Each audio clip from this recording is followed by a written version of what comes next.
Oklahoma Court of Criminal Appeals has shot down prosecutors' blood quantum argument to try to limit McGirt. I'm Tulsa attorney James Wirth, and we're talking about the repercussions of a new decision from the Oklahoma Court of Criminal Appeals that came down March 11th of 2021. It is a published decision that is binding precedent going forward.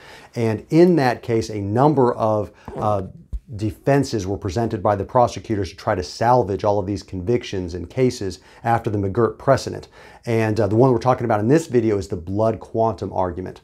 So a little bit of background. This goes back to the McGirt decision from the United States Supreme Court that was decided July 9th of 2020 that decided that the Muskogee Creek Nation was never disestablished, and a good portion of northeast Oklahoma is still reservation territory where the state lacks jurisdiction to prosecute natives or non-natives for crimes against Native Americans.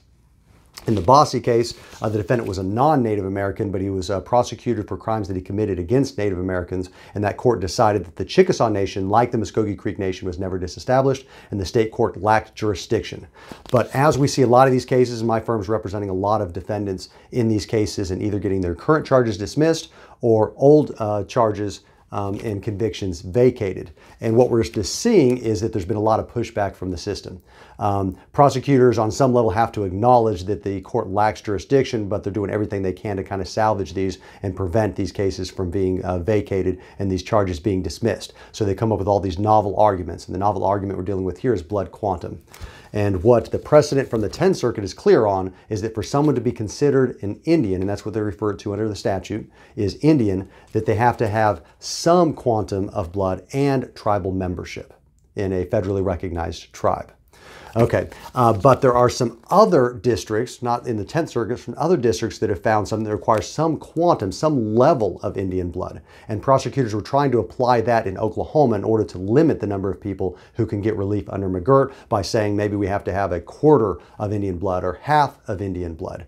But the Oklahoma Court of Criminal Appeals shot that down pretty quickly. They said that the precedent from the 10th Circuit is clear, and we're not going to do anything different than the 10th Circuit, because then you'd wind up with some bizarre loopholes where maybe somebody is an Indian in state court and not federal court, or an Indian in federal court but not in state court, that could cause some people not to be able to be prosecuted anywhere.